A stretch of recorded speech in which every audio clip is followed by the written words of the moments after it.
Madrugada de terça-feira, setembro de 2019. Propriedade isolada, a 19 quilômetros de Aquidauana, no Mato Grosso do Sul.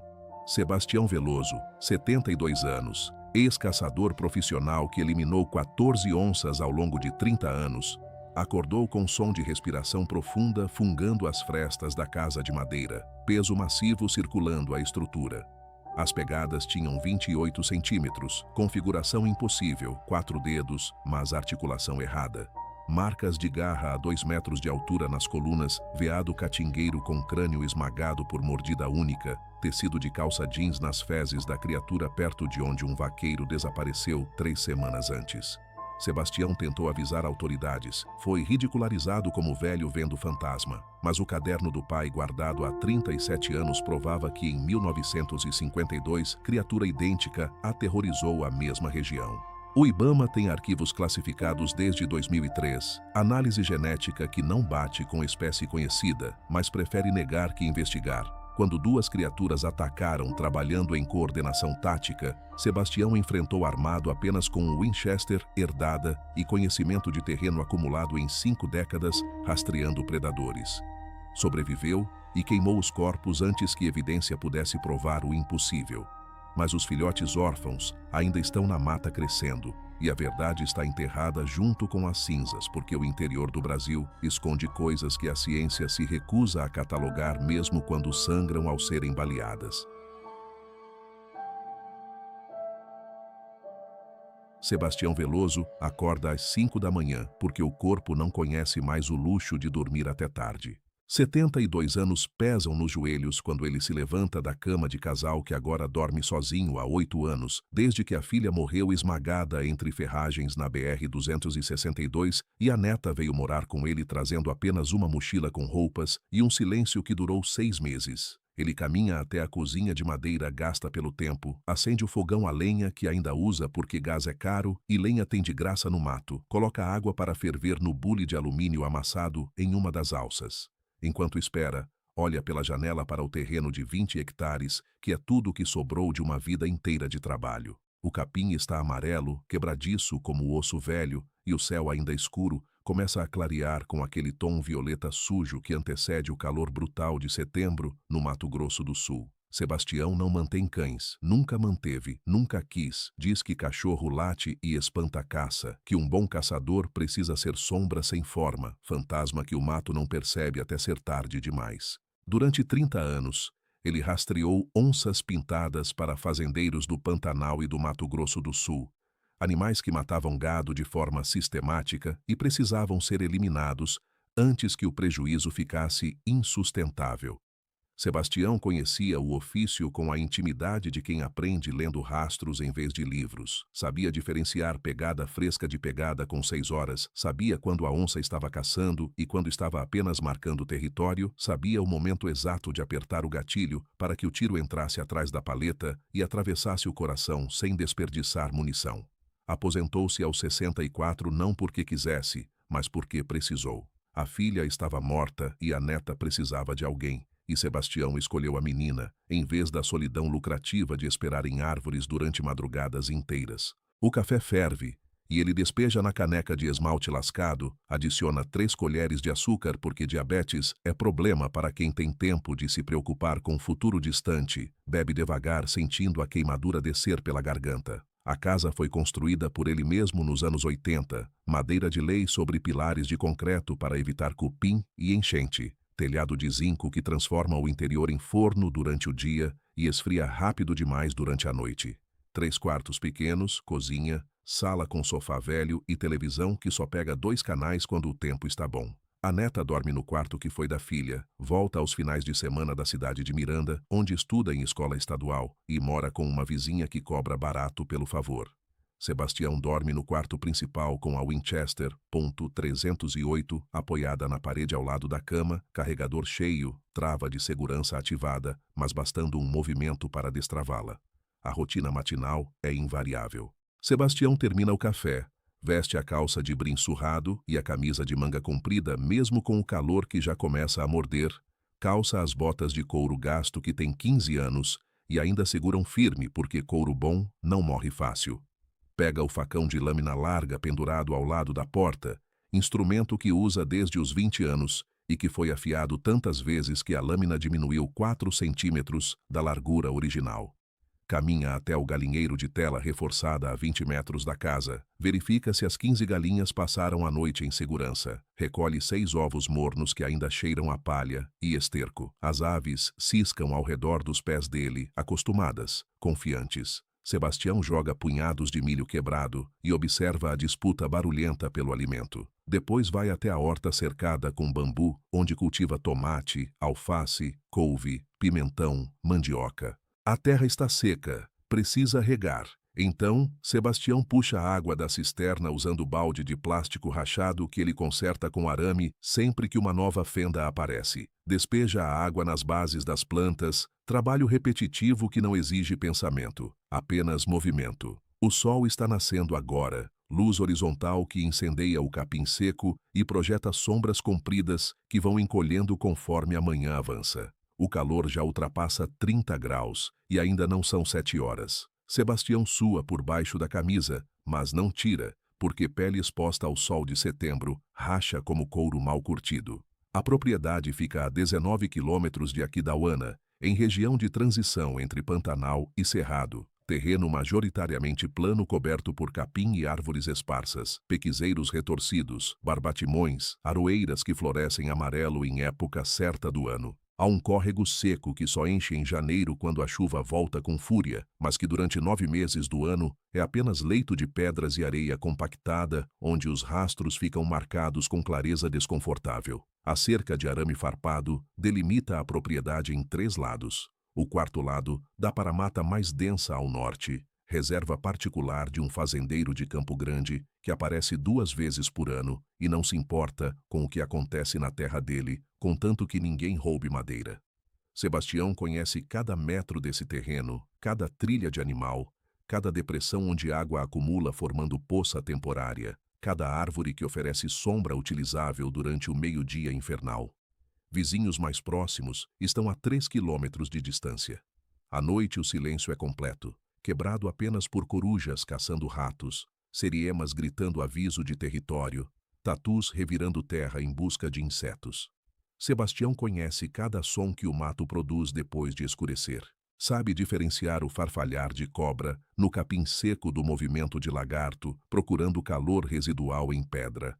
Sabe quando o silêncio é natural, pausa entre atividades da fauna noturna, e quando é silêncio errado, aquele vazio antinatural que indica a presença de predador grande o suficiente para fazer o mato inteiro conter a respiração. Nos últimos 40 anos, Sebastião ouviu silêncio errado, talvez 10 vezes, sempre anunciando onça passando perto demais da área habitada. Ele termina de regar a horta e caminha até o galpão de tábuas onde guarda ferramentas, mantimentos comprados a granel, munição estocada em caixas de madeira forradas com jornal velho. A Winchester .308 é herança do pai, rifle de caçador sério fabricado em época onde arma era ferramenta e não símbolo, metal pesado e madeira escura gasta pelo uso constante. Sebastião limpa a arma toda semana mesmo sem usá-la, hábito que o pai ensinou e que ele mantém porque homem que relaxa com arma morre quando mais precisa dela. Ao lado da Winchester tem um rifle .22 para caça menor, 3 caixas de munição .308 Soft Point, que expande ao impacto e destrói órgãos internos, 2 caixas de .22 Long Rifle, e o facão sempre afiado até cortar papel em movimento suave. Pendurados na parede tem 3 laços de aço trançado que Sebastião construiu, adaptando cabos de freio de caminhão, armadilhas que podem quebrar a perna de qualquer animal de grande porte, se acionadas corretamente. Sebastião aprendeu a construir armadilhas com Mateiros Terena quando tinha 18 anos e trabalhava em fazenda perto de Miranda, homens que conheciam a arte de transformar arame, mola e graveto em máquina de captura letal. Nunca mais usou essas armadilhas depois que virou caçador profissional, porque cliente paga para ver o animal morto por tiro, não preso sangrando em laço de aço, mas o conhecimento ficou guardado na memória, junto com 100 outras habilidades que um homem acumula vivendo 7 décadas no interior esquecido. Sebastião sabe rastrear em qualquer tipo de solo, sabe reconhecer fezes de 20 espécies diferentes de mamíferos, sabe identificar marcas de garra em árvore e dizer se foram feitas há 1 hora ou 3 dias, sabe ficar imóvel por 4 horas seguidas esperando o momento certo de disparar, sabe a diferença entre animal caçando e animal fugindo, apenas observando a profundidade da pegada e o espaçamento entre as passadas. Mas o que Sebastião sabe melhor que qualquer outra coisa é paciência. 30 anos rastreando onças ensinam que pressa mata, que precipitação transforma caçador em vítima, que o animal sempre tem vantagem de território e sentidos mais apurados. Então, a única forma de vencer é ser mais paciente que a presa. Esperar enquanto os músculos gritam, enquanto mosquitos mordem, enquanto o sol queima ou a chuva encharca. Esperar até que o animal cometa o erro que todo animal comete eventualmente. Baixar a guarda por 2 segundos. Tempo suficiente para um homem como Sebastião colocar a mira entre as costelas e apertar o gatilho com pressão suave e constante que não sacode o cano. Das 14 onças que matou ao longo da vida, 12 foram com tiro único. As outras 2 precisaram de segundo disparo, apenas porque o primeiro pegou um pouco atrás demais e o animal ainda teve fôlego para correr 80 metros antes de desmaiar por perda de sangue. Agora, aposentado e cansado, Sebastião só quer paz para terminar de criar a neta. A menina está com 15 anos, inteligente apesar da escola ruim, responsável apesar da idade. Mais 2 anos e ela termina o ensino médio, pode tentar faculdade em Campo Grande, pode construir vida diferente da que a mãe teve. Sebastião não precisa de muito, apenas de tempo suficiente para ver a menina segura antes de morrer. A propriedade de 20 hectares não vale quase nada no mercado, mas é suficiente para viver com dignidade se a pessoa souber plantar, criar galinha, consertar o que quebra, em vez de pagar outro para fazer. Sebastião está ensinando essas coisas para a neta aos poucos, nos finais de semana quando ela volta da cidade, porque conhecimento prático vale mais que diploma quando a vida aperta de verdade. Ele volta para casa às 8 da manhã, o calor já insuportável, e liga o ventilador velho que range e balança perigosamente no teto da sala. Senta no sofá com a Winchester ao lado, não por necessidade, mas por hábito, e fica olhando pela janela para o capim que dança com o vento quente que vem do norte trazendo cheiro de queimada distante. Sebastião sabe que deveria se sentir tranquilo, mas há 3 dias algo está errado.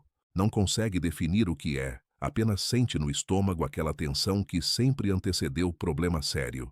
As galinhas estão mais agitadas que o normal. Os pássaros que costumam pousar no pequizeiro perto da casa sumiram. À noite, o silêncio está pesado demais, como se o mato inteiro estivesse prendendo a respiração, esperando algo acontecer. Sebastião conhece esses sinais. Viveu tempo suficiente rastreando predadores para saber quando algo grande está por perto.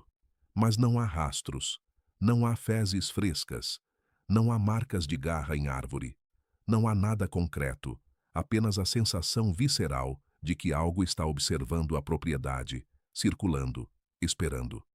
Sebastião verifica a Winchester pela 3ª vez no dia, confirma que o carregador está cheio, que a munição está seca e sem corrosão. Depois se levanta, caminha até o galpão e começa a separar os laços de aço e as molas de caminhão velho que guardou durante anos sem saber exatamente por quê. Talvez seja paranoia de velho. Talvez seja instinto de caçador que nunca desliga completamente mesmo depois de 8 anos, longe do ofício. Sebastião não sabe, mas prefere estar preparado para a ameaça inexistente do que desprevenido para a ameaça real, porque homem que sobrevive 7 décadas no interior do Mato Grosso do Sul não sobrevive por sorte, mas por nunca ignorar o instinto que grita perigo, mesmo quando a razão diz que está tudo bem. A madrugada de terça-feira chega com temperatura amena, que não vai durar além das 7 da manhã. Sebastião acorda às 2h15 sem precisar de despertador, o corpo treinado por décadas de caçadas noturnas para detectar mudanças sutis no ambiente mesmo durante o sono. Ele fica imóvel na cama, olhos abertos na escuridão completa, ouvindo. Não foi som que o acordou, foi a ausência dele. O mato está silencioso demais, sem o canto usual de corujas, sem o grito distante de seriema, respondendo a algum estímulo invisível, sem o farfalhar constante de pequenos mamíferos revirando folhas secas em busca de alimento. É o tipo de silêncio que Sebastião aprendeu a temer, vazio antinatural que indica a presença de algo grande o suficiente para fazer a fauna noturna inteira congelar e esperar. Ele estende a mão devagar, dedos encontrando o metal frio da Winchester apoiada contra a parede ao lado da cama, puxa a arma para perto sem fazer barulho. O som vem 3 minutos depois. Roçar pesado contra a parede externa da casa, madeira rangendo sob pressão de algo massivo, esfregando-se contra as tábuas. Não é vento, não é galho de árvore, é movimento deliberado e lento de corpo sólido, contornando a estrutura. Sebastião senta na cama com cuidado para não fazer a armação velha ranger, destrava a Winchester com movimento silencioso praticado 1000 vezes, câmara já carregada desde a noite anterior. O roçar continua, circundando a casa no sentido horário, e agora Sebastião ouve a respiração. Profunda, ritmada, fungadas longas como se algo estivesse cheirando as frestas entre as tábuas, analisando, catalogando os odores humanos que vazam da casa. A respiração não é de bovino, não é de cavalo, não é de porco selvagem. É algo que Sebastião nunca ouviu em 72 anos vivendo no mato. Gutural demais para ser humana, mas controlada demais para ser completamente animal. Sebastião fica parado na escuridão, segurando a Winchester, dedo no gatilho, mas sem aplicar pressão ainda, esperando. O treinamento antigo volta completo, automático, corpo reagindo antes da mente processar.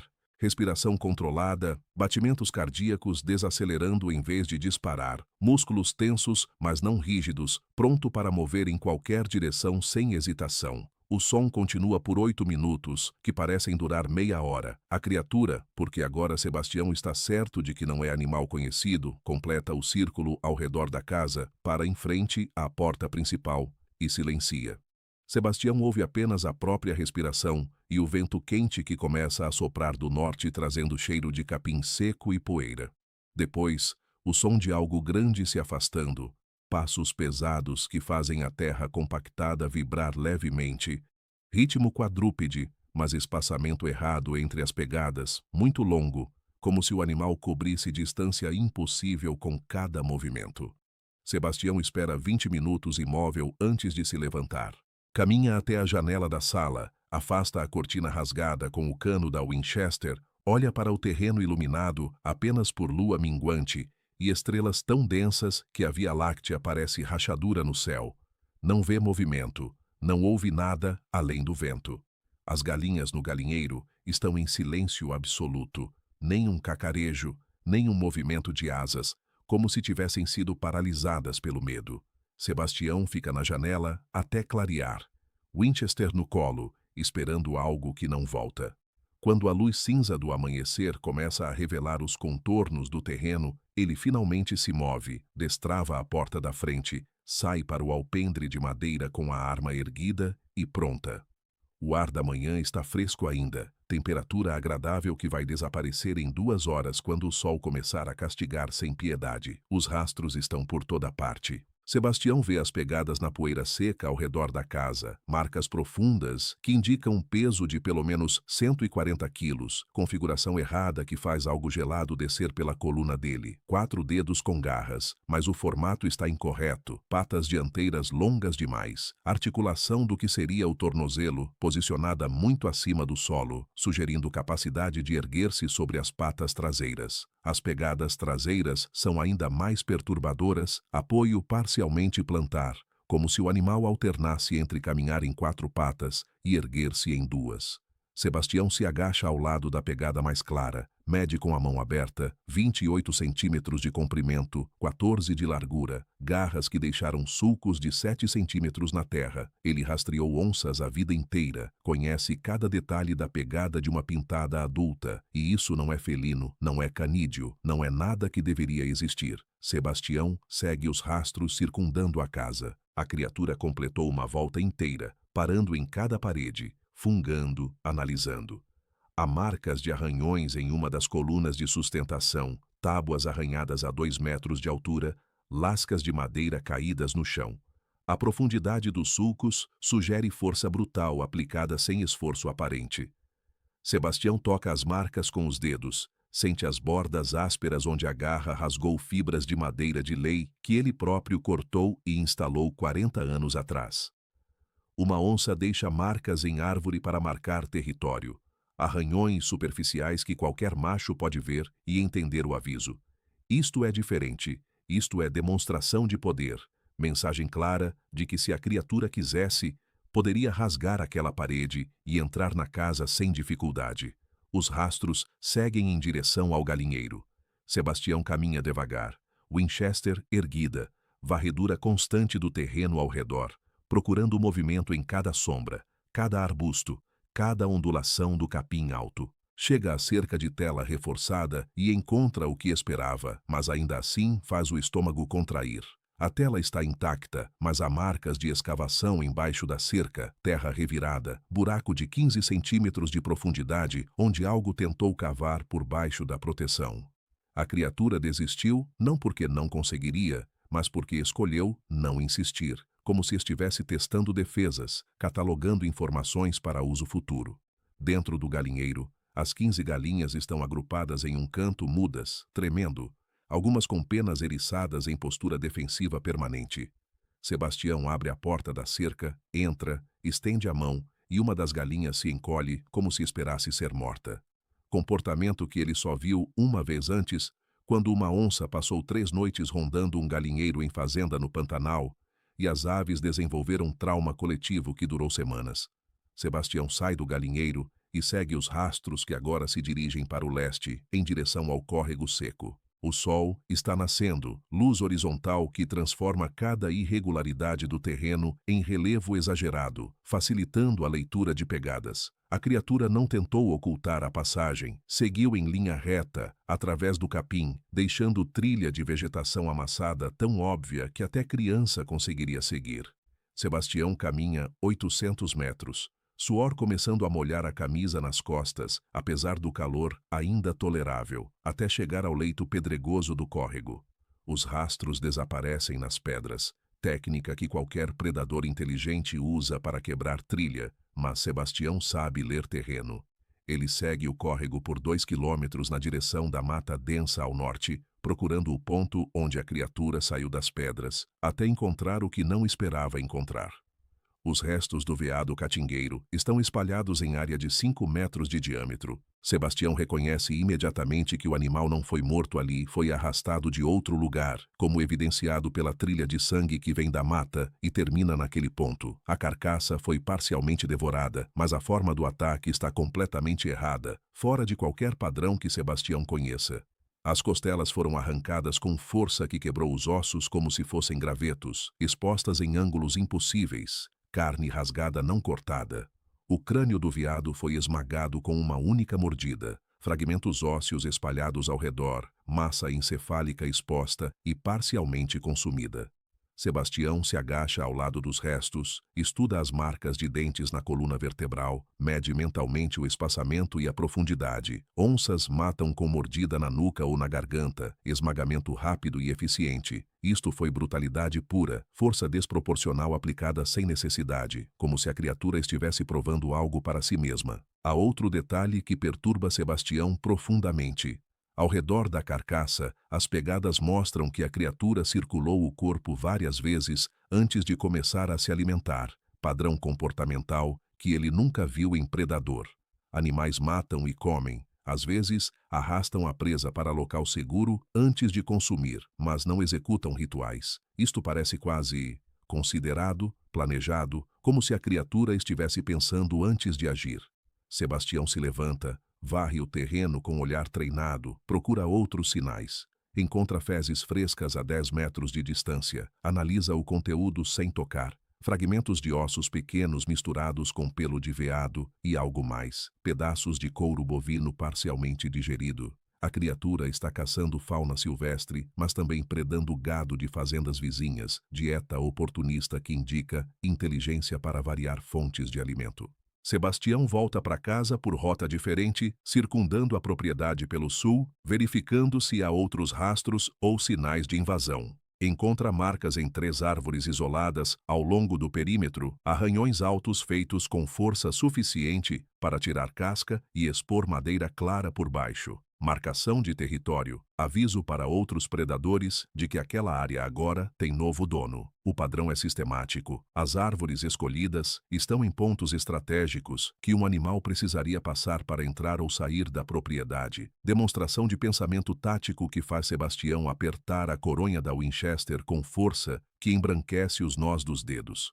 Ele matou 14 onças ao longo da vida, enfrentou animais de 130 quilos capazes de derrubar um boi adulto com uma patada, mas onças são previsíveis, operam dentro de parâmetros comportamentais conhecidos. Isto é diferente, isto pensa, adapta, planeja. Sebastião chega em casa às 9 da manhã. O calor já insuportável, suor encharcando a camisa. Ele tranca a porta, verifica todas as janelas, coloca a Winchester na mesa da cozinha e esquenta café velho que sobrou da manhã anterior. Bebe direto da caneca sem açúcar, líquido amargo que combina com o gosto de medo que começou a crescer no fundo da garganta. Durante 30 anos como caçador profissional, Sebastião foi o predador, foi quem rastreava, quem escolhia o momento do confronto, quem ditava as regras do jogo. Agora, pela primeira vez em décadas, ele se sente como presa. A criatura não tentou entrar na casa, não atacou as galinhas, não demonstrou interesse imediato em matar. Apenas circulou, cheirou, testou e foi embora. Comportamento de predador inteligente que está avaliando o território, identificando ameaças, planejando estratégia antes de agir.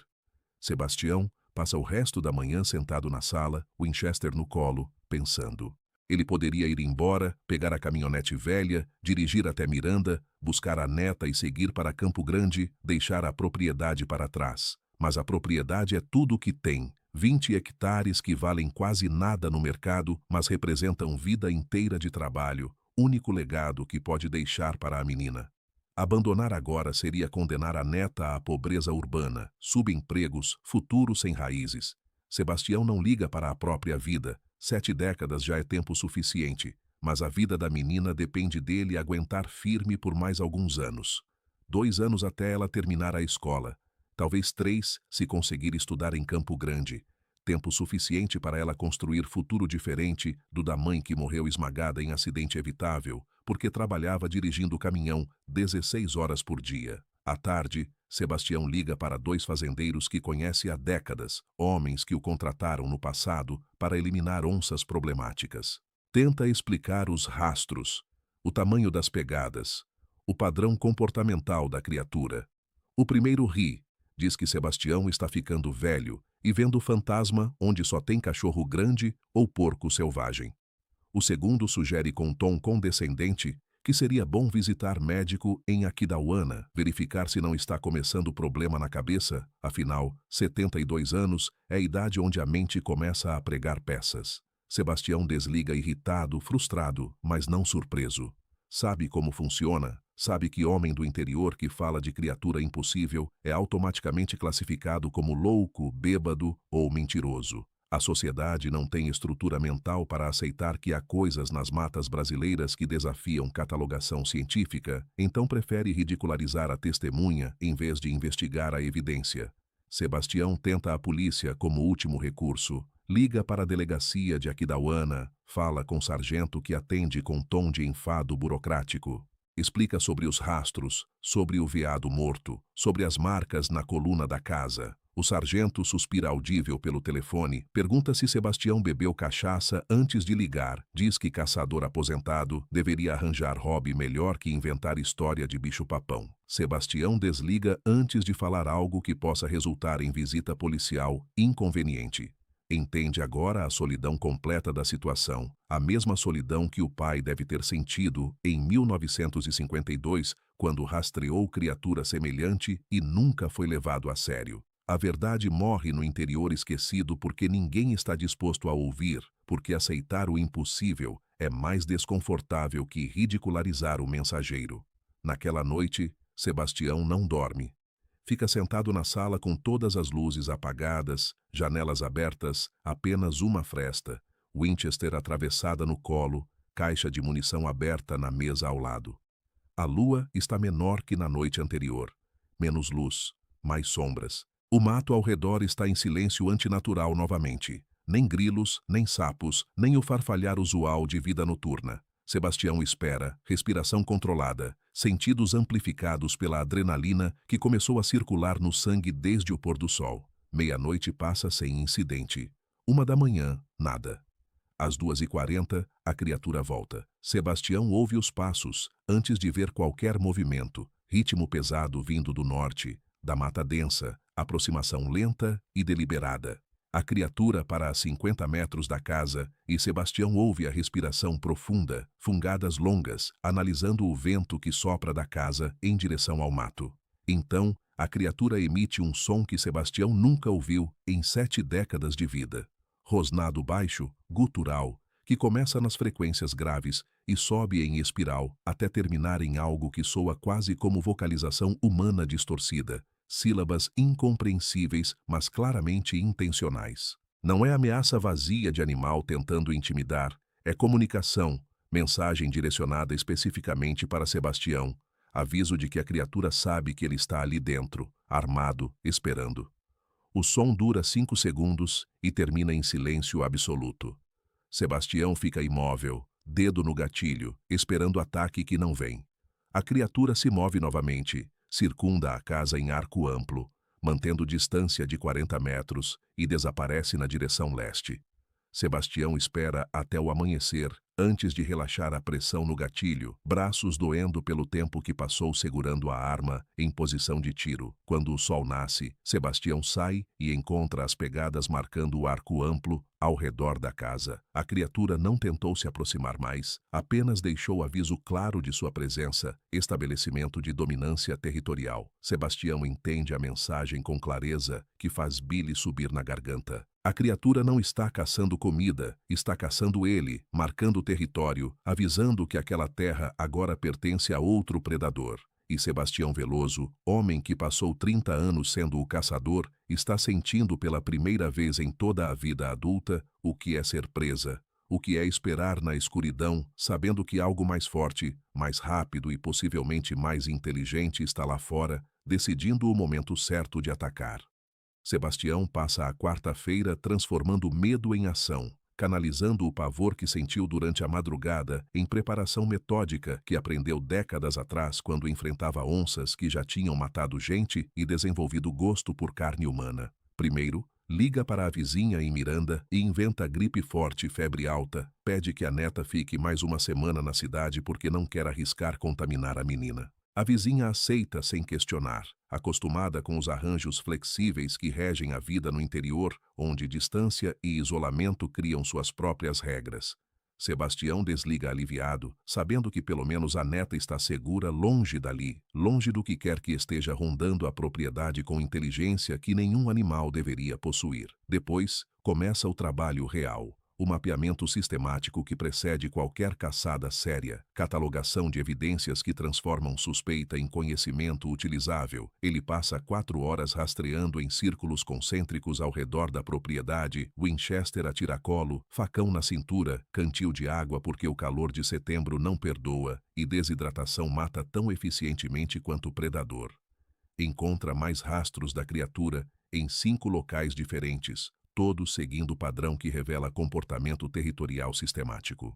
As pegadas mostram que a criatura vem sempre do norte, da mata densa da reserva particular, atravessa a propriedade de Sebastião em diagonal e segue para sudeste em direção às fazendas vizinhas. O padrão se repete nas últimas 3 noites baseado na idade dos rastros, profundidade das marcas, acúmulo de poeira fina nas bordas das pegadas.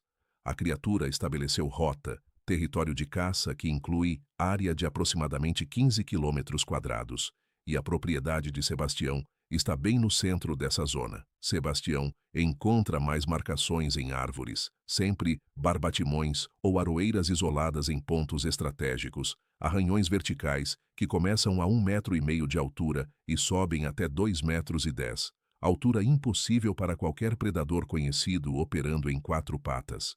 As marcas são profundas, garras penetrando 3 centímetros na madeira dura, força que faria uma onça adulta se esforçar, mas que a criatura aplica aparentemente sem esforço. Sebastião mede, fotografa mentalmente, constrói perfil comportamental baseado em 3 décadas de experiência, lendo sinais que animais deixam no território. A criatura está marcando não apenas para avisar outros predadores, está criando mapa mental da área, pontos de referência que usa para navegar durante caçadas noturnas, demonstração de inteligência espacial que vai muito além de instinto. Durante o rastreamento, Sebastião encontra fezes em 3 locais diferentes. Analisa o conteúdo com graveto sem tocar diretamente. Todas contêm fragmentos de ossos de mamíferos de médio porte, veado, capivara, e em 2 delas, há pedaços de couro bovino com pelo ainda grudado, confirmando que a criatura está predando gado das fazendas ao redor. Mas há outro detalhe que faz Sebastião franzir a testa. Pedaços de tecido sintético parcialmente digerido em uma das fezes, cor azul desbotado que parece ser de calça jeans velha. Sebastião pensa, conecta informações. Lembra que 3 semanas atrás, um vaqueiro desapareceu da fazenda São Pedro, a 7 quilômetros dali. Homem de 40 e poucos anos que saiu para verificar cerca e nunca voltou. Encontraram a caminhonete abandonada com a porta aberta, nunca encontraram o corpo. Polícia arquivou como deserção ou acidente não esclarecido, porque vaqueiro sumido não mobiliza investigação séria no interior esquecido. Sebastião sente o estômago revirar com a possibilidade, mas força a mente a continuar funcionando analiticamente em vez de entrar em pânico. Se a criatura matou e comeu o vaqueiro, isso muda completamente o perfil de perigo, transforma a ameaça a gado e fauna silvestre em ameaça direta à vida humana. Ele guarda a informação, decide não especular sem evidência mais sólida, mas a partir desse momento trata a criatura não como animal perigoso, mas como predador ativo de humanos, o que exige nível completamente diferente de preparação e resposta. Sebastião continua o rastreamento, encontra mais sinais, mais pegadas, mais marcações, até completar o círculo de 15 quilômetros que define o território da criatura. Volta para casa, às 2 da tarde exausto, com sede que nem meio litro de água consegue saciar completamente e com compreensão clara e aterrorizante de que está lidando com algo que não deveria existir.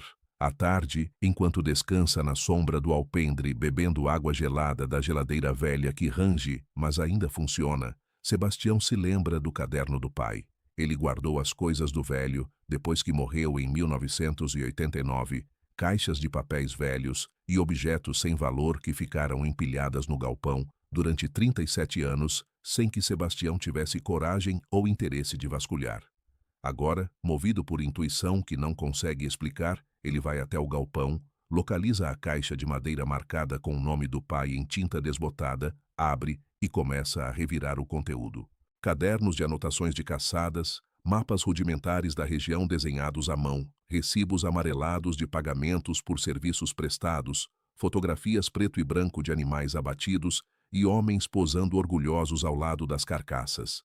Sebastião folheia 3 cadernos antes de encontrar o que procurava, sem saber que procurava. A entrada está datada de 15 de agosto de 1952. Letra trêmula do pai, que já estava com 60 anos naquela época, aposentado da caça profissional, mas ainda sendo consultado ocasionalmente por fazendeiros antigos. A anotação descreve chamado para investigar mortes de gado na Fazenda Esperança, perto do Rio Miranda. 3 novilhas mortas em 2 semanas, carcaças mutiladas de forma que o fazendeiro descreveu como coisa do demônio, não de bicho natural. O pai foi até lá, examinou os restos, encontrou rastros que descreveu no caderno como pegadas grandes demais, forma errada, 4 dedos, mas posição que não bate com lobo, nem onça, nem porco. A anotação continua detalhando 3 noites que o pai passou tentando rastrear a criatura, armadilhas que montou e que foram destruídas sem capturar nada, até a noite em que viu o animal de relance à luz da lua cheia. Sebastião lê a descrição com mãos que começam a tremer levemente. O pai escreveu: vi a fera às 2 da manhã, quando lua clareou o pasto. Estava de pé igual gente, altura de 2 metros ou mais, mas cabeça de lobo, corpo coberto de pelo escuro. Me viu também. Ficamos olhando um para o outro, por tempo que pareceu duração de vida inteira. Depois baixou nas 4 patas e sumiu no mato correndo mais rápido que cavalo assustado. Voltei para a fazenda, contei pro dono o que vi. Homem riu na minha cara, disse que eu estava velho e vendo assombração. Peguei meu pagamento e vim embora. Tem coisas nesse mato que a gente não devia mexer. Coisas que existem antes de cidade, antes de fazenda, antes de homem branco pisar essa terra. Índio velho que conheci quando o moço falava dessas criaturas, dizia que são castigo para quem desrespeita o mato. Nunca acreditei, sempre achei que era história para assustar criança. Não acho mais. Sebastião fecha o caderno devagar, processa a informação que acabou de ler. O pai enfrentou essa criatura ou outra como ela 73 anos atrás, viu com os próprios olhos, foi ridicularizado igual Sebastião está sendo ridicularizado agora. A história se repete, padrão cíclico que sugere que a criatura ou espécie dela retorna à região em intervalos de décadas, caça por período limitado e desaparece novamente antes que evidência suficiente acumule para forçar investigação oficial. Sebastião pensa nas implicações, na possibilidade de que existam múltiplas criaturas operando em ciclos diferentes, ou uma única criatura com vida impossível de longa ou linhagem reprodutiva que passa comportamento territorial de geração para geração. Não há resposta, apenas especulação que não ajuda em nada na situação imediata. Sebastião guarda o caderno, volta para casa e decide fazer o que deveria ter feito antes, consultar conhecimento local mais antigo que ciência ou governo. Ele conhece um ancião terena que vive perto da aldeia La Lima, homem de 80 e poucos anos chamado Joaquim, que trabalhou como mateiro na juventude e conhece histórias que foram transmitidas oralmente através de gerações. Sebastião dirige a caminhonete velha por 40 minutos em estradas de terra esburacadas até chegar à casa simples de alvenaria, onde Joaquim mora sozinho desde que a esposa morreu. O velho está sentado na sombra de uma mangueira, recebe Sebastião com cortesia reservada de quem sabe que visita inesperada geralmente traz problema. Sebastião não perde tempo com rodeios, descreve os rastros, o tamanho, o comportamento da criatura. Joaquim ouve em silêncio, expressão mudando de curiosidade educada para seriedade grave conforme a descrição avança. Quando Sebastião termina, o velho fica quieto por 2 minutos inteiros, olhando para o horizonte, onde o sol começa a descer tingindo o céu de laranja e vermelho sujo. Depois fala com voz que carrega peso de conhecimento antigo. Meu avô contava a história dessa criatura. Dizia que nos tempos antigos, antes de fazendeiro tomar a terra, ela aparecia quando lua estava em certo ponto do céu e matava quem andasse sozinho no mato à noite. Não era todo ano, era de tempos em tempos, talvez a cada geração. Chamavam de várias coisas: anhangá, que toma forma de lobo, lobisomem que puxa do conhecimento europeu mas mistura com coisa daqui, ou simplesmente o que caça na escuridão. Joaquim continua, voz baixa como se falar alto pudesse atrair a atenção da criatura mesmo sob sol da tarde. Meu avô disse que a criatura não pode ser morta fácil, que bala comum não mata porque tem proteção, maldição ou bênção dependendo do ponto de vista.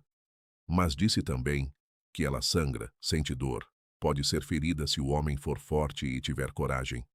Conheci um homem na minha juventude, devia ser nos anos 50, que dizia ter visto a criatura e sobrevivido.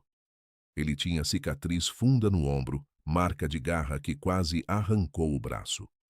Morreu anos depois de velhice, mas até o fim jurava que a criatura existe, que volta sempre que a lua e as estrelas estão em posição certa. Sebastião pergunta se há alguma forma de afastar a criatura sem matá-la, se existe proteção tradicional que funcione. Joaquim balança a cabeça. Proteção funciona para quem acredita, erva, reza, desenho no chão.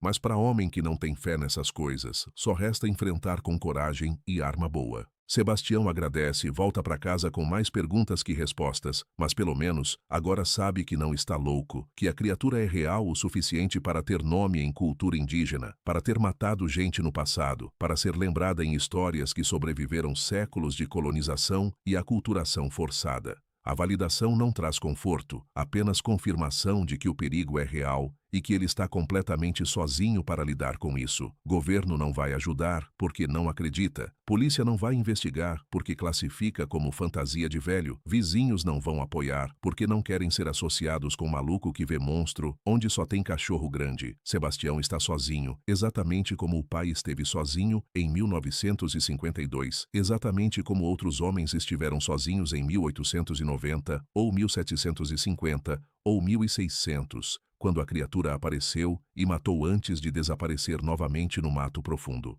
Naquela noite, Sebastião prepara a casa para possível invasão. Tranca todas as janelas por dentro, reforça a porta da frente com tábua atravessada apoiada em suportes de ferro, verifica que todas as paredes estão sólidas, sem buraco grande o suficiente para a criatura forçar entrada. Carrega a Winchester, coloca a caixa de munição na mesa da sala, posiciona facão ao alcance da mão, lampião a querosene já aceso, porque confiar em energia elétrica irregular é pedir para ficar no escuro no momento crítico. Ele come sem apetite, pedaço de mandioca cozida e ovo frito, comida que não tem gosto, porque o medo trava o paladar. Depois senta na cadeira de madeira posicionada de forma que tenha visão das duas janelas principais e da porta, Winchester no colo, e espera a escuridão chegar trazendo o que quer que venha com ela. A criatura não aparece durante a noite toda. Sebastião fica acordado até às 5 da manhã, corpo tenso, nervos esticados até o ponto de ruptura, esperando o ataque que não acontece. Quando o sol nasce, ele sai, verifica o perímetro, não encontra pegadas novas, nenhum sinal de que a criatura passou por perto. A ausência é quase pior que presença, porque significa que a criatura está mudando o padrão, adaptando o comportamento, talvez caçando em outra parte do território, ou simplesmente esperando, testando a paciência de Sebastião, forçando ele a baixar a guarda pela exaustão acumulada de noites sem dormir. Sebastião entende a tática porque já usou similar contra onças, esperar o animal relaxar antes de atacar, e o reconhecimento de que está sendo manipulado por inteligência predatória causa náusea que faz Billy subir na garganta. Na sexta-feira de manhã, enquanto Sebastião verifica os rastros antigos tentando prever onde a criatura vai aparecer próximo, um carro desconhecido sobe a estrada de terra e para em frente à casa. Homem de uns 40 anos sai, vestido de calça cargo e camisa de campo, óculos escuros, postura de quem está acostumado a trabalhar ao ar livre, mas não é fazendeiro. Ele se apresenta como Carlos Mendonça, biólogo do IBAMA, destacado para investigar relatos de atividade predatória anormal na região. Sebastião fica imediatamente desconfiado, não chamou IBAMA, não falou com ninguém de órgão ambiental, então ou alguém relatou algo sem ele saber, ou o governo está monitorando a situação através de canais que ele desconhece. Carlos explica que 3 fazendeiros reportaram ataques a gado com características incomuns nas últimas 2 semanas. Mortes que não batem com padrão de onça, cachorro do mato ou qualquer predador catalogado. O IBAMA mandou ele verificar se pode ser animal exótico invasor, talvez lobo-guará com comportamento aberrante, ou até coiote que escapou de cativeiro, embora coiote não seja nativo do Brasil. Carlos pergunta se Sebastião viu algo, se tem rastros para mostrar, se perdeu algum animal. Sebastião pesa as opções rapidamente, decide que não tem nada a perder, mostrando evidência para alguém que pelo menos está fingindo levar a sério. Leva Carlos até os locais onde os rastros estão mais claros, mostra as marcações em árvores, descreve o comportamento que observou nas últimas 4 noites. Carlos examina tudo com atenção que parece genuína, tira fotografias com câmera profissional, faz medições com trena metálica, coleta a amostra de pelo que Sebastião encontrou preso em farpa de arame. Mas conforme o exame progride, a expressão do biólogo muda de curiosidade científica para algo mais escuro, reconhecimento perturbado de quem está vendo confirmação de algo que esperava, mas torcia para não encontrar. Sebastião pergunta direto se Carlos sabe o que é, se já viu isso antes. O biólogo hesita, escolhe as palavras com cuidado. Oficialmente não posso dizer que isso existe. Não há animal catalogado na fauna brasileira que corresponda a essas características, mas extraoficialmente há relatos esporádicos que aparecem a cada 10 ou 15 anos em regiões remotas, sempre descrições similares, sempre ridicularizados e arquivados como histeria rural ou identificação equivocada. Carlos conta que em 2003 houve série de ataques em região pantaneira do Mato Grosso, gado morto com padrão similar, testemunhas que descreveram criatura impossível. IBAMA mandou equipe investigar, encontraram rastros que não conseguiram classificar, pelos que análise laboratorial identificou como canídeo, mas com marcadores genéticos que não batiam com nenhuma espécie conhecida. A investigação foi encerrada abruptamente por ordem superior. Documentação classificada, equipe orientada a não comentar o caso publicamente. Carlos era estagiário na época, viu os relatórios antes de serem lacrados, nunca esqueceu. Desde então ficou atento a relatos similares. Voluntariou-se para investigações em áreas remotas, esperando encontrar evidência sólida o suficiente para forçar reconhecimento oficial da existência dessa criatura. Sebastião ouve tudo isso e sente raiva crescer no peito. Raiva de sistema que sabe que a criatura existe, que tem documentação, que poderia avisar população em risco, mas prefere esconder a verdade para evitar pânico ou admissão de que ciência não tem todas as respostas. Carlos parece entender a raiva, fala com tom quase apologético. Eu vou reportar o que encontrei aqui, vou anexar as fotos e as amostras ao relatório oficial, mas posso quase garantir que vai ser arquivado igual aos anteriores. O sistema não está preparado para lidar com anomalias biológicas que desafiam taxonomia estabelecida. É mais fácil negar que investigar seriamente. Ele entrega cartão com telefone celular, diz para Sebastião ligar se precisar de ajuda, se a situação piorar, se conseguir mais evidências. Depois vai embora, levantando poeira na estrada de terra, deixando Sebastião ainda mais sozinho porque agora ele sabe que mesmo o governo reconhece o perigo, mas não vai fazer nada para ajudar. Sebastião passa o resto do dia preparando armadilhas, não as armadilhas simples que montou antes e que a criatura destruiu sem dificuldade, mas construções mais elaboradas que aprendeu com Mateiros Terena décadas atrás. Ele usa cabos de aço trançado reforçado, molas de suspensão de caminhão velho que guardava no galpão, ancora tudo em árvores robustas, posicionadas ao longo das 3 trilhas principais que a criatura usa para circular o território. Camufla os gatilhos com terra solta, folhas secas, gravetos dispostos de forma que pareçam naturais. Se a criatura pisar em qualquer uma das armadilhas, o laço vai fechar com força suficiente para quebrar osso de onça adulta. Talvez não mate, mas vai incapacitar tempo suficiente para Sebastião chegar com a Winchester e terminar o serviço. Enquanto trabalha sob sol que queima a pele exposta e transforma suor em sal que arde nos olhos, Sebastião pensa no vaqueiro desaparecido, no tecido de calça jeans encontrado nas fezes da criatura, na possibilidade crescente de que está caçando não apenas predador de gado, mas assassino de humanos. Se a criatura já matou uma pessoa, vai matar outras, e cada noite que Sebastião deixa ela viva é noite que alguém pode morrer porque ele não foi rápido ou competente o suficiente. A responsabilidade pesa nos ombros velhos, mas Sebastião carrega porque é o que sempre fez: carregar peso que outros não podem ou não querem carregar, resolver problemas que sociedade prefere ignorar, enfrentar ameaças que governo nega existir, mesmo tendo documentação provando o contrário. Quando escurece, Sebastião está pronto, casa trancada, arma carregada, armadilhas montadas, mente preparada para o que precisa ser feito. Ele senta na cadeira posicionada estrategicamente, Winchester no colo, e espera a noite trazer o confronto que sabe estar chegando, inevitável como temporal se formando no horizonte, visível de longe mas impossível de evitar. A criatura volta na madrugada de sábado às 3h20 da manhã, e desta vez não vem sozinha com sua presença silenciosa, vem anunciada por mudança súbita no comportamento do mato. Sebastião está acordado na cadeira, Winchester no colo, quando percebe que os grilos pararam de cantar todos ao mesmo tempo, silêncio que se espalha como onda invisível vindo do norte. Depois, os sapos calam, e até o vento parece hesitar antes de soprar, como se a própria atmosfera reconhecesse presença de predador apex e se curvasse em deferência instintiva. Sebastião sente os pelos do braço se eriçarem, resposta primitiva do corpo a perigo que a mente consciente ainda não processou completamente, herança de ancestrais que sobreviveram na savana africana, reconhecendo sinais de ameaça letal antes que fosse tarde demais. Ele destrava a Winchester sem fazer som, câmara já carregada desde o anoitecer, dedo encontrando o gatilho com familiaridade de 5 décadas segurando armas. O som vem devagar, passos pesados na trilha que corta pelo capim seco, vindo da mata densa ao norte, ritmo quadrúpede, mas espaçamento largo demais, velocidade controlada de quem não tem pressa, porque sabe que a presa não tem para onde fugir.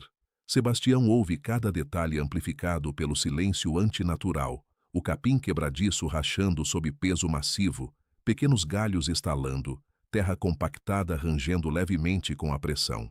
A criatura não está tentando ser silenciosa, está anunciando chegada deliberadamente, demonstração de confiança que faz a mandíbula de Sebastião apertar até os dentes rangerem. Ele fica imóvel na escuridão da sala iluminada, apenas por lampião a querosene colocado na cozinha, luz fraca que não alcança a janela por onde observa, mantendo-se invisível enquanto rastreia o som que se aproxima. A criatura para a 30 metros da casa, exatamente onde Sebastião montou a primeira armadilha na trilha principal. Há silêncio de quase 1 minuto, tão absoluto que Sebastião ouve o próprio coração batendo acelerado no peito apesar do treinamento antigo que sempre manteve pulso controlado durante caçadas. Depois ouve fungadas profundas, a criatura cheirando o ar, analisando odores, e Sebastião sabe com certeza gelada que ela detectou a armadilha. Não pisou no gatilho por sorte, identificou a ameaça antes de se comprometer. Inteligência que confirma todos os piores medos. Som de movimento lateral, capim sendo amassado em padrão circular, a criatura contornando a armadilha em arco amplo e depois retomando a aproximação pela mesma trilha, agora em trecho sem perigo. Sebastião aperta a coronha da Winchester, suor frio escorrendo pelas costas, apesar da temperatura ainda acima dos 25 graus.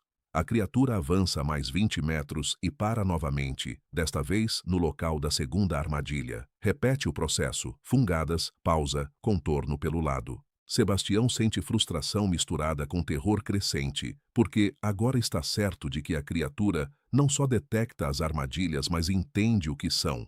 Reconhece padrão de caça humana e adapta comportamento para neutralizar a ameaça.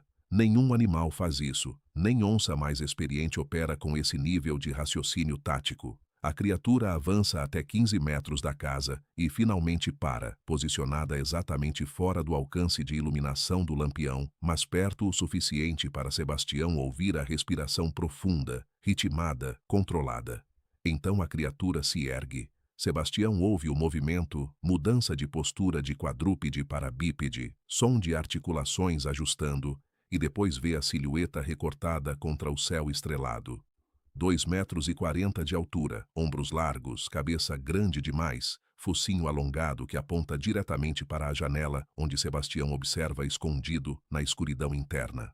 A criatura fica imóvel por tempo que parece durar horas, mas provavelmente são apenas 30 segundos. E Sebastião tem certeza absoluta de que ela sabe exatamente onde ele está. Está olhando através da parede de madeira, catalogando a posição da presa antes de decidir próximo movimento. A tentação de atirar é quase insuportável, dedo apertando o gatilho até sentir resistência antes do ponto de disparo. Mas Sebastião força a disciplina, porque atirar através da parede na escuridão sem certeza do alvo é desperdício de munição e revelação prematura de posição. A criatura baixa nas 4 patas novamente e começa a circular a casa, movimento lento e deliberado, parando a cada 3 metros para fungar, arranhar o chão, marcar território com demonstração de dominância que faz raiva começar a crescer no peito de Sebastião, misturada com o medo. 72 anos vivendo nessa terra, 40 anos nessa casa que construiu com as próprias mãos, e agora um animal impossível vem dizer que o território não é mais dele, que ele é intruso em propriedade que sempre foi sua. A raiva ajuda, queima parte do medo, transforma a paralisia em determinação fria. Sebastião se levanta devagar da cadeira, músculos protestando após horas imóvel, caminha até a janela lateral, acompanhando o movimento da criatura ao redor da estrutura.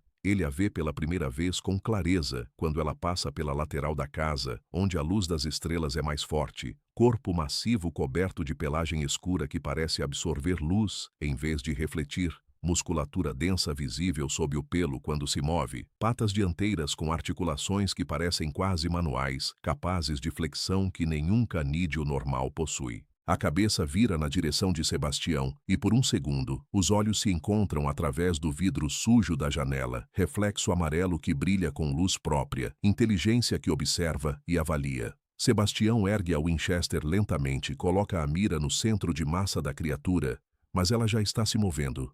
Velocidade que transforma a forma sólida em borrão de sombra, desaparecendo ao redor da quina da casa antes que ele possa decidir se atira ou espera.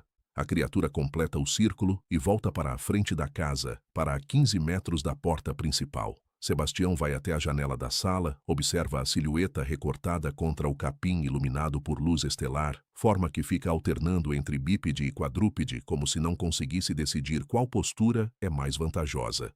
Depois a criatura emite o som, rosnado gutural que começa grave e sobe em frequência até terminar em algo que soa perturbadoramente próximo de vocalização humana, tentando formar palavras, sílabas distorcidas que Sebastião não consegue decifrar, mas que carregam intenção clara de comunicação. O som dura 10 segundos, eco vibrando no ar quente da madrugada, e depois silêncio absoluto. Sebastião entende que chegou o momento de decisão. A criatura não vai embora, não está mais testando defesas, está desafiando diretamente, esperando resposta.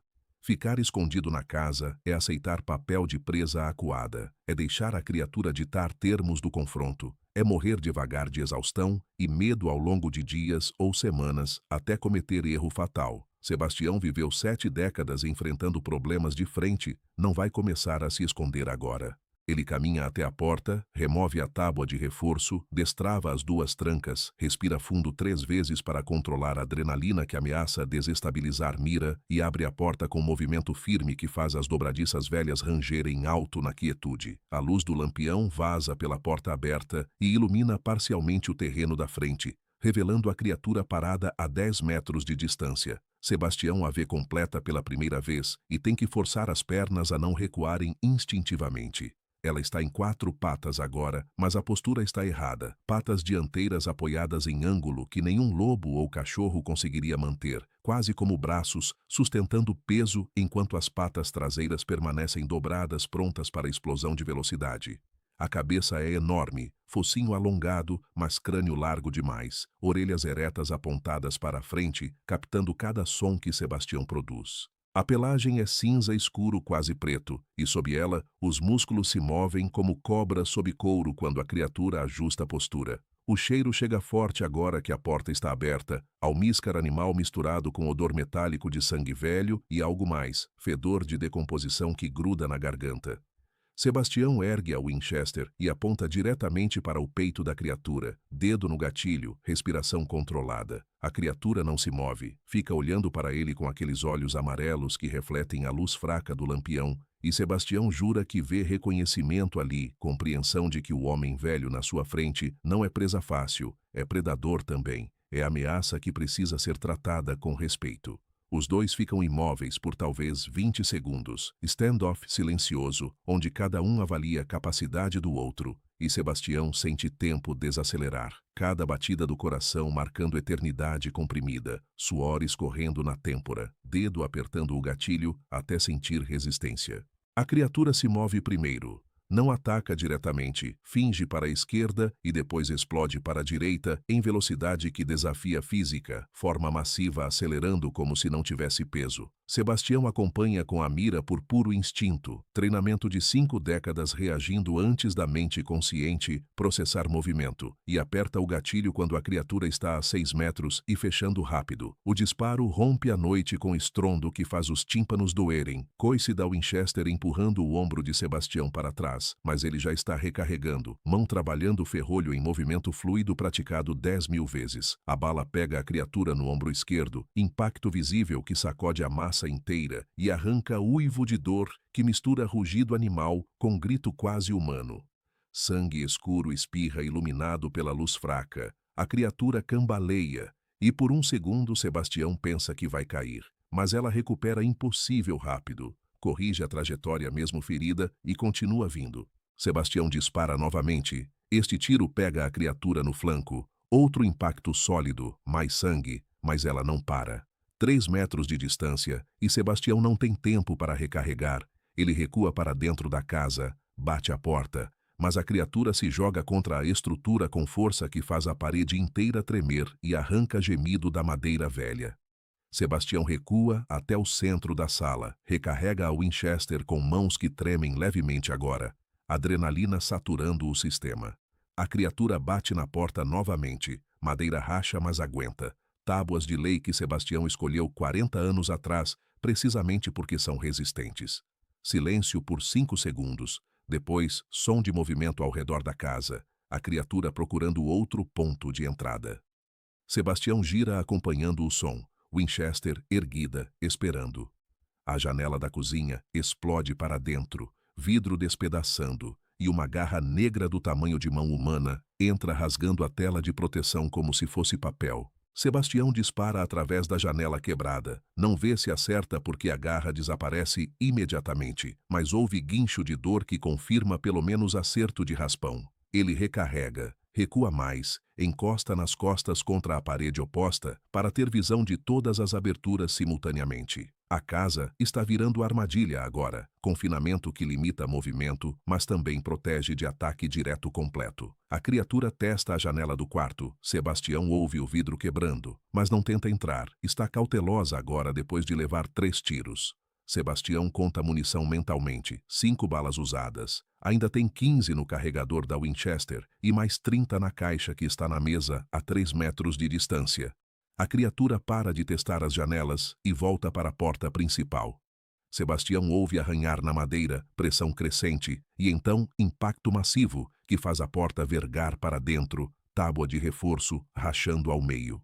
Mais um impacto, e a porta cede parcialmente, abertura de 20 centímetros por onde Sebastião vê focinho da criatura forçando passagem, dentes brancos do tamanho de dedos expostos em rosnado contínuo. Ele aponta a Winchester para a abertura e dispara. Distância de 4 metros, impossível errar. A bala entra pela abertura e ele ouve impacto em carne, urro de dor. A criatura recua e a pressão na porta alivia.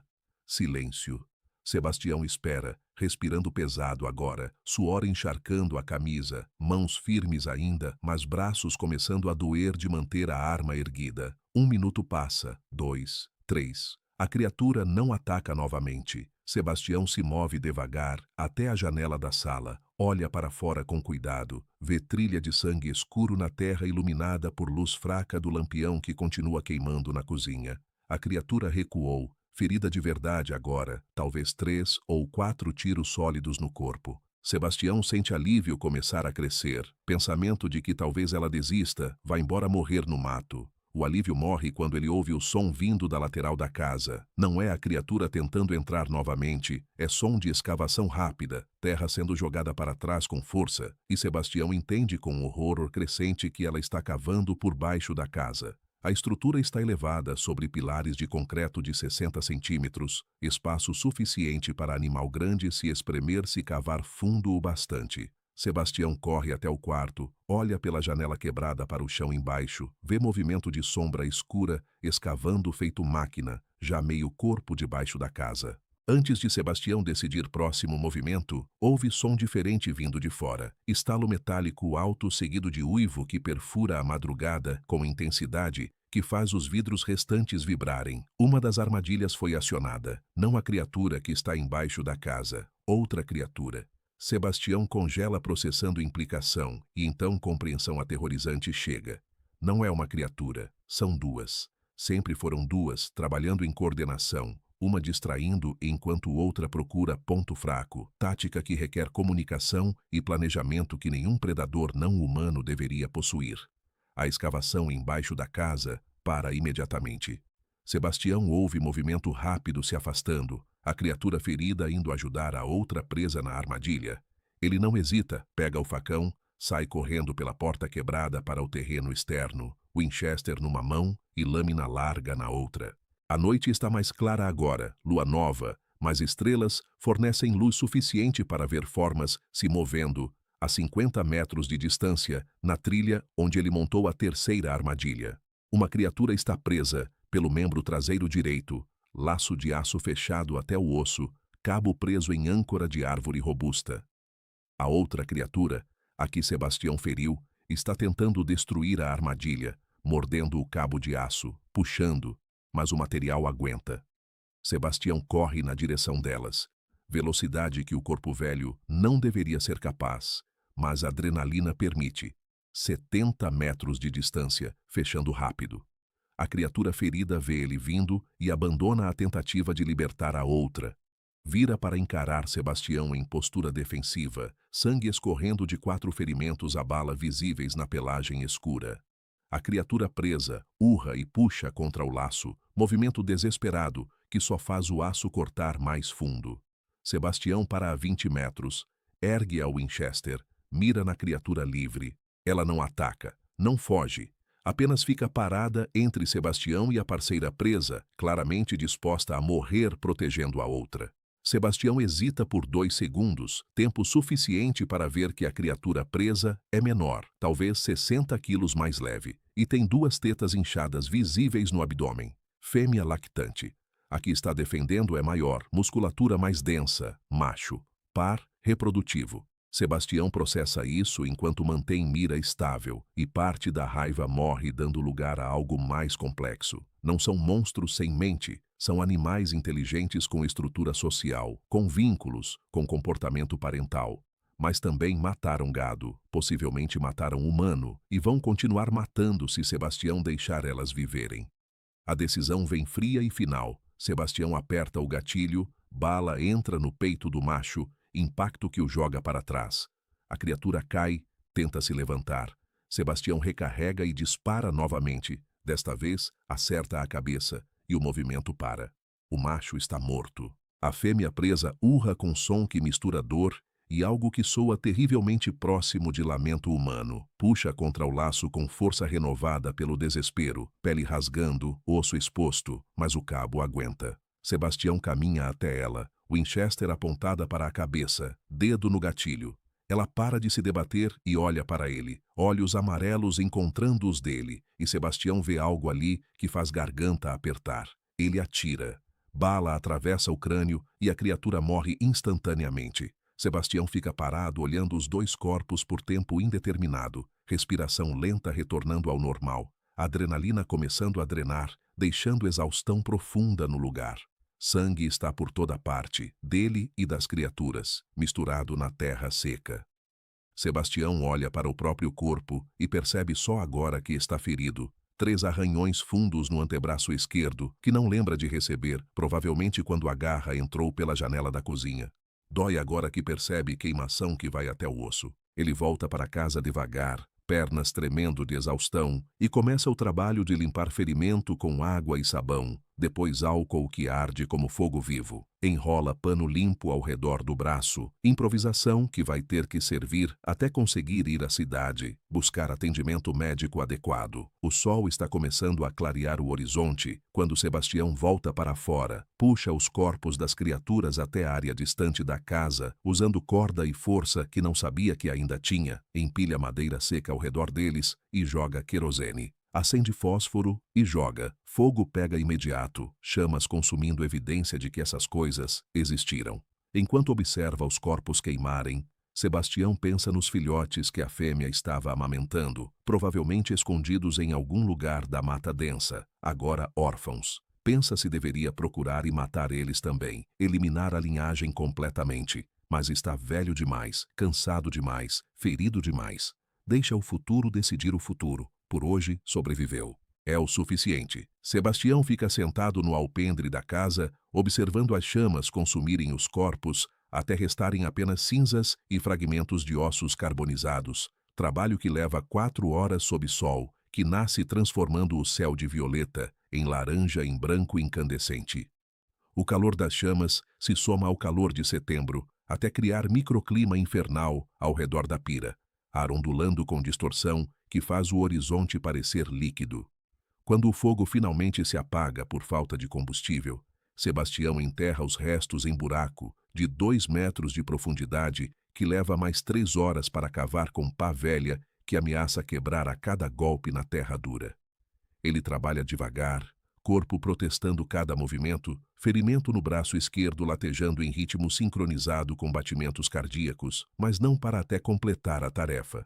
Terra sobre cinzas, camada compactada, depois mais terra, até formar montículo discreto que vai se acomodar com as chuvas de janeiro transformando-se em irregularidade imperceptível do terreno. Quando termina, já passa do meio-dia, temperatura ultrapassando 40 graus, e Sebastião volta para casa cambaleando de desidratação e exaustão. Bebe água direto da torneira, 3 litros seguidos que fazem estômago protestar, mas matam a sede que parecia impossível de saciar. Depois desaba no sofá sem tirar as botas sujas de terra e sangue seco. Winchester, ainda ao alcance da mão porque hábitos de sobrevivência não morrem mesmo quando a ameaça foi eliminada. Dorme por 12 horas direto, sono sem sonho sonhos tão profundo que parece morte temporária, corpo finalmente cobrando o preço de 3 noites sem descanso e um confronto que exigiu reservas de coragem que homem de 72 anos não deveria mais ter.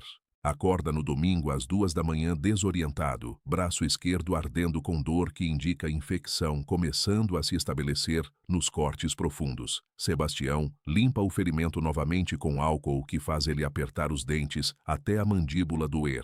Troca o pano sujo por bandagem limpa, engole 4 comprimidos de antibiótico veterinário que guarda para tratar gado doente e reza para que seja suficiente até conseguir ir à cidade. Passa o resto da madrugada acordado, não por medo, mas por impossibilidade de voltar a dormir, mente processando eventos das últimas 24 horas em loop que não consegue interromper. As criaturas mortas queimando, olhos amarelos encontrando os dele antes do tiro final, som de lamento da fêmea ao ver o macho cair, filhotes órfãos escondidos em algum lugar da mata, esperando mãe que nunca vai voltar. Na segunda-feira de manhã, Sebastião dirige a caminhonete velha até Aquidauana, braço esquerdo pulsando dor que piora a cada buraco na estrada de terra. Vai direto ao posto de saúde. Inventa a história de acidente com arame farpado ao consertar cerca, enfermeira limpa, os ferimentos adequadamente e aplica 5 pontos em cada um dos 3 cortes. Ela comenta que as marcas parecem mais com arranhões de animal que com corte de arame, olha para Sebastião com suspeita, que ele ignora com silêncio. Médico prescreve antibiótico apropriado para humanos, anti-inflamatório, e recomenda retorno em 5 dias para verificar cicatrização. Sebastião compra os remédios na farmácia da cidade, estoca mantimentos suficientes para 2 semanas e volta para casa antes do anoitecer, porque dirigir no escuro com um braço ferido é pedir para virar estatística de acidente na BR-262. A casa está como deixou, porta quebrada, janelas destruídas, marcas de garra nas paredes, cheiro de pólvora e sangue ainda impregnado na madeira. Sebastião passa a terça-feira consertando o que pode ser consertado, substituindo vidros quebrados, reforçando a porta com tábuas novas e dobradiças mais fortes, lixando as marcas de garra até a madeira ficar lisa novamente. Trabalho terapêutico que mantém mãos ocupadas e mente longe de pensamentos que não ajudam. À noite, ele liga para a neta em Miranda, diz que a gripe melhorou e que ela pode voltar no fim de semana. A menina pergunta se está tudo bem, porque a voz dele soa diferente, cansada. Sebastião garante que é só idade pesando, nada com que ela precise se preocupar. Carlos do Ibama aparece na quarta-feira de manhã sem avisar, para em frente à casa e desce do carro com expressão que mistura curiosidade profissional e apreensão pessoal. Sebastião o recebe no alpendre, oferece café que o biólogo aceita mais por cortesia que por desejo. Carlos pergunta direto se houve confronto, se Sebastião viu a criatura novamente, se há evidências novas. Sebastião considera mentir, mas decide que não vale o esforço. Conta tudo: o ataque noturno, a descoberta de que eram 2 criaturas trabalhando em coordenação, o confronto que terminou com ambas mortas e queimadas. Carlos ouve em silêncio, anotando detalhes em caderno pequeno, expressão tornando-se mais grave conforme a narrativa avança. Quando Sebastião termina, Carlos fecha o caderno e suspira fundo antes de falar. Diz que o relatório oficial que enviou ao Ibama foi arquivado exatamente como previu, classificado como identificação equivocada de predador conhecido, provavelmente cachorro do mato, com comportamento aberrante causado por raiva ou doença neurológica. As amostras de pelo que coletou foram perdidas durante processamento laboratorial e as fotografias dos rastros foram consideradas inconclusivas por superiores que nem se deram ao trabalho de viajar até a região para verificação pessoal. Carlos diz que vai incluir o relato de Sebastião como adendo ao arquivo, mas já sabe que será ignorado, enterrado em burocracia que existe precisamente para garantir que certas verdades nunca venham à luz. O sistema funciona através de negação estrutural, camadas de incredulidade e procedimentos que garantem que evidência nunca acumule força suficiente para forçar reconhecimento oficial. Sebastião pergunta se Carlos acredita nele, se acredita que as criaturas eram reais e impossíveis simultaneamente. O biólogo olha para o horizonte por longo momento antes de responder que sim, acredita, porque viu rastros demais, pelos demais, Relatos consistentes demais, ao longo de décadas, em regiões remotas demais para serem coordenados em conspiração. Acredita que há lacunas na catalogação da fauna brasileira, buracos onde coisas impossíveis existem porque o país é grande demais, a mata é densa demais e a ciência é arrogante demais para admitir que não sabe tudo. Mas acreditar não muda nada, porque o sistema é maior que indivíduos e verdades inconvenientes são tratadas com indiferença institucional até morrerem por falta de oxigênio burocrático. Carlos vai embora levando o relato que será arquivado e esquecido, e Sebastião volta à rotina de sempre. Cuida das galinhas que ainda estão traumatizadas, mas começam a comer normalmente. Rega a horta que sobreviveu à semana de negligência. Conserta pequenos problemas que acumularam durante os dias focados em sobrevivência. O braço cicatriza bem apesar da infecção inicial.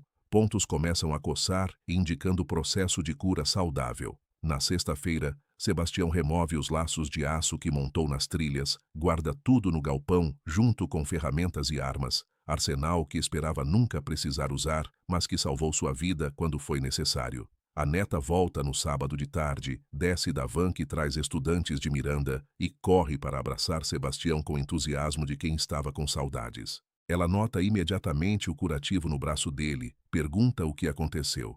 Sebastião repete a história do arame farpado e a menina aceita sem questionar, porque adolescente de 15 anos ainda confia que avô não mentiria sobre coisa importante. Eles passam o fim de semana juntos fazendo coisas normais, cozinhando, conversando sobre escola, assistindo televisão que agora só pega um canal, mas ainda serve para passar tempo.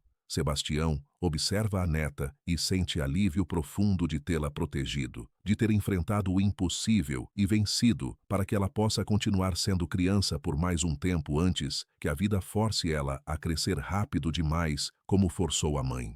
Nas semanas seguintes, Sebastião fica atento a sinais de novas criaturas, filhotes crescidos procurando território, mas nada aparece.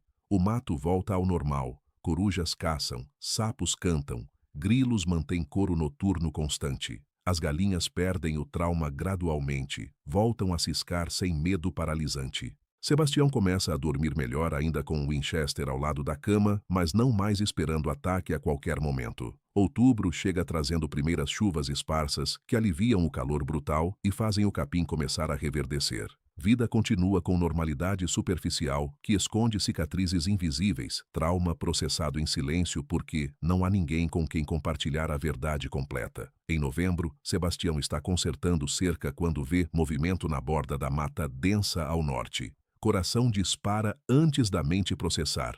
Mão indo instintivamente para facão na cintura, corpo preparando-se para confronto. Mas não é criatura impossível, é apenas veado catingueiro macho, galhada pequena mas simétrica, pastando tranquilamente. O animal olha para Sebastião, avalia que não há perigo imediato e volta a comer. Sebastião relaxa devagar, deixa a mão cair da arma e observa o veado por 5 minutos até ele desaparecer de volta na mata. Indicador de que o ecossistema está se reequilibrando, que predador apex, que mantinha todos os animais em alerta constante, foi removido e a fauna retorna aos padrões normais. Sebastião nunca conta a história completa para ninguém além de Carlos. Vizinhos que perguntam sobre os tiros que ouviram naquela madrugada de sábado recebem explicação vaga sobre porco selvagem invadindo a propriedade. A neta cresce sem nunca saber que por 3 noites o avô enfrentou ameaça que poderia ter matado ambos. O conhecimento morre com Sebastião, ou pelo menos fica guardado em arquivo do IBAMA, que ninguém além de Carlos vai ler, enterrado sob camadas de procedimento burocrático que garante que verdades inconvenientes permaneçam invisíveis. A sociedade continua acreditando que conhece todos os predadores que habitam o território brasileiro, continua confiante que ciência catalogou tudo o que existe, continua ridicularizando mateiros e caboclos que insistem que há coisas na mata que desafiam explicação. Sebastião às vezes pensa nos filhotes que talvez ainda estejam vivos em algum lugar da mata, crescendo sozinhos, aprendendo a caçar sem orientação dos pais. Pensa se deveria ter procurado e eliminado eles também, garantido que a linhagem terminasse completamente. Mas depois olha para a neta ajudando na horta ou estudando na mesa da cozinha e decide que fez o que precisava fazer e nada mais. Não é trabalho dele exterminar espécies, apenas proteger o que é seu. Se os filhotes sobreviverem e voltarem daqui a 15 ou 20 anos para estabelecer território, será problema de outro homem, talvez da própria neta se ela herdar a propriedade e escolher ficar. Por enquanto, Sebastião vive dia após dia na rotina que sempre viveu, acordando cedo, cuidando das galinhas, regando a horta, consertando o que quebra. À noite, antes de dormir, ele limpa a Winchester, mesmo sem ter usado, mantém a munição seca e organizada, verifica que o facão está afiado. Não por paranoia, mas por respeito ao que aprendeu durante aquelas 3 noites em setembro, quando foi forçado a lembrar que nem todos os predadores operam dentro de parâmetros conhecidos, que há lacunas no conhecimento humano grandes o bastante para esconder impossibilidades vivas, que o interior esquecido do Brasil guarda segredos que autoridades preferem negar a investigar. A verdade vive apenas em memória de homens como Sebastião, homens que enfrentaram o impossível e sobreviveram, mas não têm como provar sem parecer loucos.